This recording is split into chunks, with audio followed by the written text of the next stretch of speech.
All right, please tell us who you are and what you're running for. Well, Anthony, I was born and raised here in the New Orleans area. Graduated from Jesuit High School, went to the University of Pennsylvania, Wharton School. I'm an attorney, admitted to the Louisiana State Bar Association. I have served our city as the Chief Administrative Officer, as a member of the City Council, and now have been the Sheriff for the last 5 years. We are committed to doing our very best for the people of New Orleans, and we've really been doing a good job at it.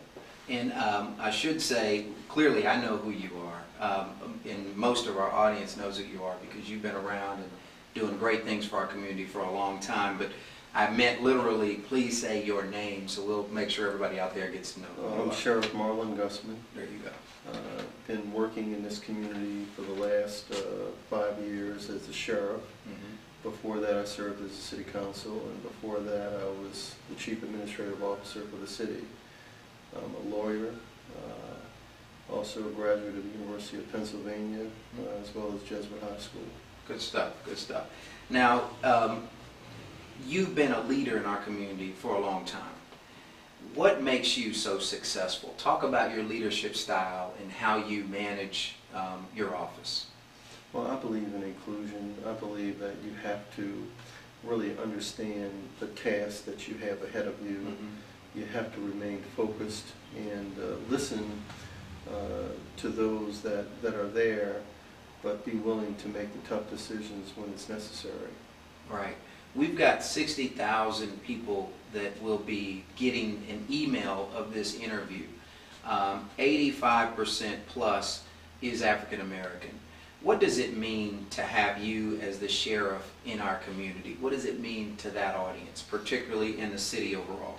Well, you know, for one thing, 90% of the people that are incarcerated are African American. They need to have a positive role model that looks like them. And it's important for us to make sure that we treat everyone with dignity and respect. And even if someone's incarcerated, doesn't mean that we should not treat them like human beings. Right. That's why we're tearing down the entire facility and rebuilding it. Rebuilding it according to 21st century standards. And we're going to make sure that, yes, we're going to keep you locked up if you deserve to be locked up. Right. But we're also going to make sure that while you're locked up, that we can help you become a better person. Talk about that. What do you do in the system that helps them? Well, you know, we have a GED program where we help people get their GED. Okay. We have in-house counseling programs. We have our speaker empowerment series where we invite people from the community, regular people, to come in and share their life's experiences. We have a day reporting center.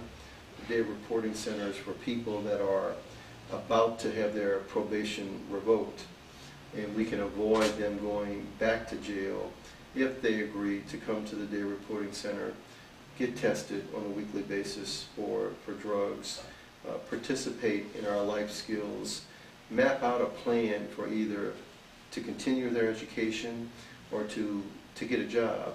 And if they can do all of that successfully, then we'll graduate them.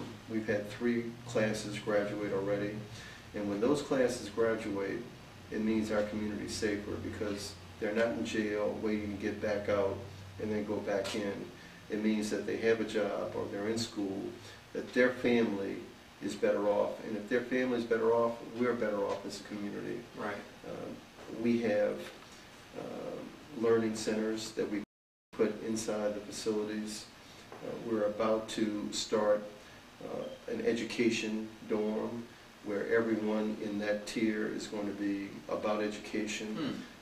They want to improve themselves, then we're going to give them an opportunity to improve themselves. That's awesome. And also talk to the issue of when you're obviously in the position that you are, a sheriff or a CAO or any of those other positions, you have a lot of say on economic development initiatives, programs or things. You mentioned you're rebuilding the jail and other things. Clearly, as our audience is interested in knowing how do they get involved in it? How do you make sure there's inclusion in the process of where anytime there's transactions that happen with businesses? Well, let me start off by saying that we have a project management team. Okay. A project management team that is diverse. Good. With an African American firm heading it up. Our architectural team is diverse.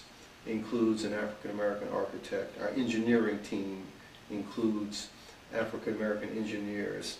Our general contractor, when they pick up the bids, they see that we have goals for disadvantaged business enterprises. Very good. That we want inclusion and we want them to make contact. We've had mixers where we've gotten the minority contractors, small minority contractors together with potential general contractors. So it wasn't just the one who got the bid, but the potential bidders. So we've just opened the bids actually about a month ago. The first project we're going to do is about $75 million. And the next project will be about that too, about $80 million. And then we hope to have another project after that. So we're going to have a substantial economic impact on this community, as well as a substantial impact on public safety. Wonderful. A lot of times when we're speaking to an incumbent, there's reasons why or why not we should make sure that they remain in office. Are there some projects or key initiatives that without you being in office it will negatively impact? What are the things you want to see carried through that you've already started? Well, you know, I was elected sheriff about 9 months before Hurricane Katrina hit, and all of the flood waters really wreaked havoc on our city. And ever since then, we've been rebuilding and reshaping the jail. We had a jail before the storm that had 7,200 beds. That's not the kind of facility that we ought to have in the heart of our city. So we're focused on trying to have a smaller jail, and we really think that a smaller jail will increase public safety. But we have to have a facility where we can help people improve themselves, where we have an environment that's conducive to them coming back out and becoming productive people. And one thing that a lot of people kind of overlook or keep in the back of their head is that most of the people that get incarcerated, most of the people that get arrested come back out. You know, we oftentimes just think about those people that like they're locked up forever. Right, they're locked up forever. Right. Because you hear about the ones that kill 5 people or that murdered somebody. But most of the people that are arrested don't kill people. Drunk. They don't murder. Right. And they come back out. They come back yeah. out. You know, and it's our responsibility, and that's why it's important, our responsibility to make sure that we can do as much as we can to improve them so that we're a safer community when they come back out. Well, I mean, clearly we're, I think, all the better for you being in office, and we appreciate you being there and having the leadership role that you've been playing. Please, if you would, have these last 30 seconds to talk to our audience and remind them of who you are and what your ballot number is. Well, I'm Sheriff Marlin Gusman. I'm number 7 on the ballot.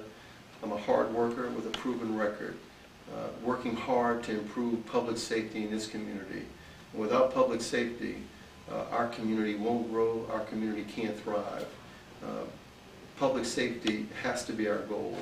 You don't achieve public safety just by building more jails. You achieve it by having a comprehensive plan and approach to making our community safe. And that's what we're doing. Thank you so much.